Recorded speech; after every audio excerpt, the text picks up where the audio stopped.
Hi, this video is going to cover how to answer questions on statistical tests in psychology. So first thing you're going to need to do is memorize this particular grid.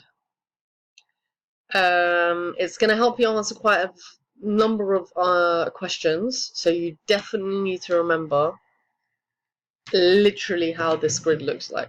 From testing a difference, testing a correlation, unrelated design, related design, nominal, ordinal, and interval data. Now, nominal, if you remember, is data with categories. So, for example, how many people said yes, how many people said no. Please note that for nominal data, everybody can only be in one condition, only in one group, sorry. So, for example, you're either going to say yes or you're going to say no. You can't be in both.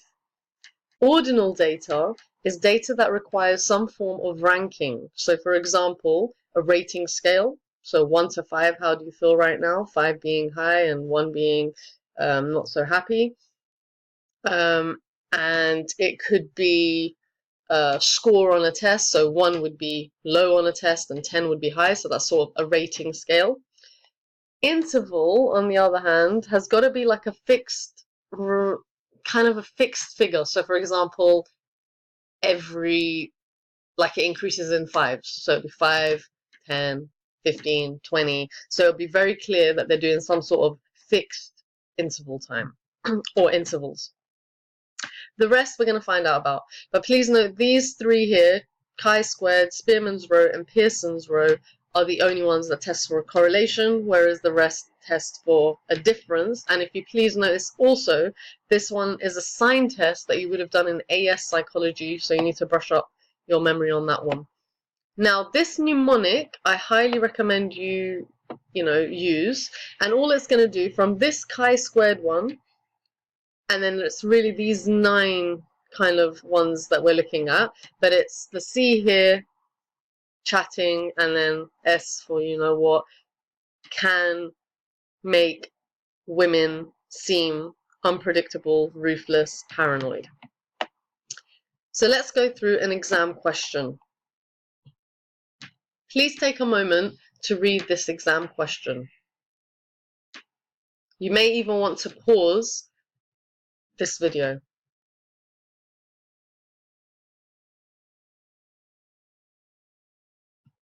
There was just one slight little error that was supposed to be information on a questionnaire. So once you've read through, so it says here, state 2 reasons why a chi-squared test was used. So if I go back to this, a chi-squared test, now if you remember, in this one, they said in condition A, all participants acted as if they had completed the questionnaire.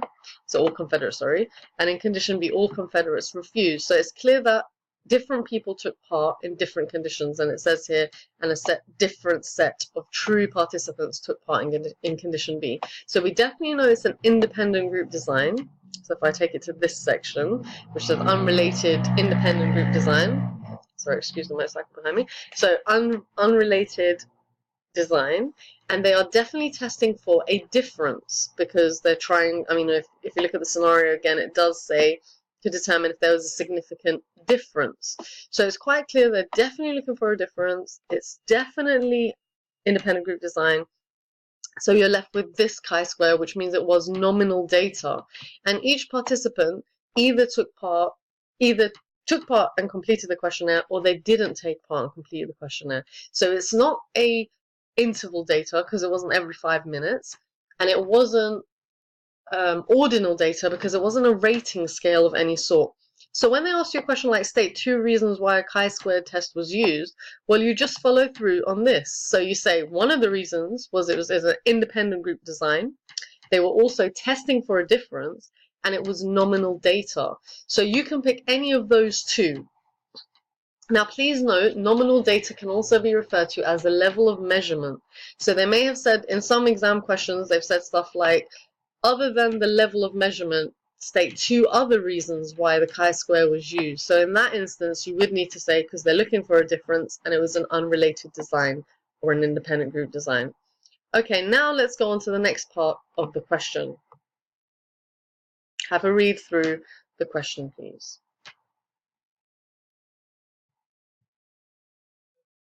Okay, so first of all, it says the calculated value. Now, this is usually calculated for you. It takes a long equation to get that answer. So the examiners would have already done that for you.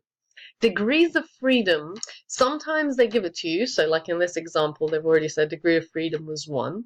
But sometimes they'll give you a simple calculation, and we'll look through that in a further example. So here we have degree of freedom. They've already told us it's 1. Now, level of significance in psychology is always 0.05 or less, and that's about probability. What are the chances you've made a mistake? So if we do find there's a significant difference, we've left 5% chance or less room for error. So it says here, with reference to the critical value in table 1, explain whether or not the calculated value of chi-squared is significant at a level of at a level of 5%. So degree of freedom. So we know that who made changes? I didn't make no changes. This was always there. So let's start that again. So we said degrees of freedom, in this case is 1, and the level of significance is always 0.05 in psychology. So degree of freedom, 3.87.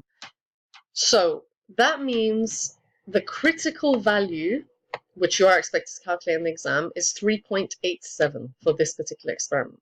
Now, underneath every critical value table, there will be this crucial line, which I inserted lastminute.com because I forgot to put it in initially, but this will always be in the exam. So let's say for argument's sake, it says here, the calculated value must be equal to or lower than the critical value for significance to be shown. So what I would suggest you do in your exam is write down what this actually is. So the calculated value, write it on the actual exam paper, is 5.6. That must be equal to what we've just taken from there. So the critical value of 3.87. So in your exam say, no, that's clearly not the case. Is it lower than 3.87? So again, repeat it to yourself. So is 5.6 lower than 3.87? The answer is no. So what you do there is you say the following thing. There is no significant difference between, and then whatever the two variables are. And then you'll say, we accept the null hypothesis and reject the experimental hypothesis. Because the key thing is an experimental hypothesis states there will be a difference or there will be a relationship. We just found out there was no significant difference. So therefore you have to reject the experimental hypothesis and we have to accept the null. The null says there will be no difference or there is no significant difference. And that's exactly what we found. Do try and relate it to the scenario. So earlier on, it was about whether people are more likely to complete a personal questionnaire in front of a group of people or not. This shows there is no difference. Whether there are lots of people in front of you or not, you know, it doesn't matter. It doesn't have it doesn't make a difference to whether you're gonna complete a questionnaire that's private. So that's essentially it for that kind of question.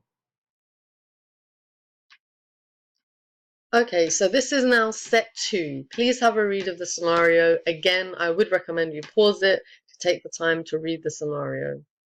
Pausing now.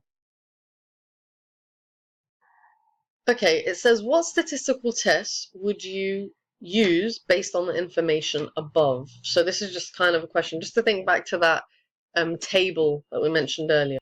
So this time, it's clear that we're looking for a relationship. So have a look here. It says here specifically if there is a relationship between driving ability and spatial awareness. So already we know that we're testing for a correlation. We then need to decide if it's nominal, ordinal, interval. Now, because they're being rated, these taxi drivers, on their ability to not only drive, but also their spatial awareness, that means it's ordinal data.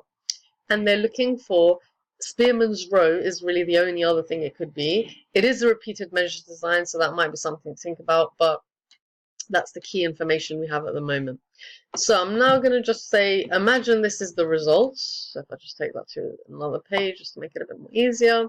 The researchers decided to analyze the data using a Spearman's road test, explain why this was a suitable choice. So we've just said, in this case, even though repeated measures design is not here as one of the things, you know it is repeated measures design. In that scenario, write it down. So it's repeated, it's testing for a correlation, and the ordinal data because it's rated. Do try and refer to the exact reasons for it. So for example, if you said because participants are rated on map score and driving score, that will be even better. Now let's look at if it's significant or not. Now this is a different kind of question. So as you see, the table is slightly different. It doesn't have degrees of freedom, which we had earlier. It's got N. So N stands for the number of participants. So if I go back to here, 10 participants took part. If by chance, let's say for argument's sake, this person got 8 and then 8, sometimes they'll say, because they're the same, they shouldn't really be counted, but it will be quite apparent if you should do that because they might have another column here that says there's 0 difference. So do take a note of that. But for now, this isn't the case here. So first of all, it says level of significance for two-tail test. Now, two-tail test is non-directional, and a one-tail test is directional. Sometimes you'll have to look back at the scenario to work out what kind of direction did they suggest. So it says the researchers stated that there should be, so this is a hypothesis, a positive correlation between driving ability and spatial awareness. So positive correlation implies the specific direction. So you should really be going for this area, this area here, these two rows. And specifically, we know 0.05 is where we're going for. If it was two-tailed, notice how the 0.05 is for this top row. So 0.05 down here, we've got 10 participants. So in fact, it's 0.48 is the critical value. And again, as stated earlier, underneath every single table, it will state this very important line. So you don't need to memorize it for the exam. I'm just going to take this again, down to the next page so that we're all on one page. Okay, so, whoops, okay, critical value for Spearman row. So it says here, the researchers calculated R value was 0.918. So they've already done the big calculation for you, but this is a big 4-mark question. Using information in Table 2, what conclusion can be made about the relationship between map reading and driving skills? So let us first work out whether this is significant or not. So again, I've said to you guys, calculated R, they've given it to you, is 0.918. So write it down. Must be equal to 0.48, which is the one that we took from here, if you remember. So it's definitely not. So that's a no. Does it exceed? Does 0.918 exceed 0.48? Yes, it does. 0.918 is bigger than 0.48. So this time it is significant. So you'll say significant relationship this time rather than difference, because they weren't looking for a difference between, and then you say the two variables that they have suggested. Minus the grammar error. Okay, it's not even a grammar error, it's space. Okay, right. So that's the first thing, significant relationship between, you say the two variables, and then what's the conclusion you can draw about it? Well, that means that driving ability and map reading skills are linked. You could even talk about maybe the implications, so that would suggest that maybe taxi drivers need to work on improving those two things. So for example, if they're weak on map reading skills, they might need to try and improve their driving skills, because obviously that's what it's implying, that there is some sort of positive correlation. You could talk about the strength of the correlation as well, if it's given a correlation number. So if it was the correlation coefficient, 0.48 is a relatively It's a relatively weak correlation, but it's still suggesting there is a correlation between the two. So that's that one.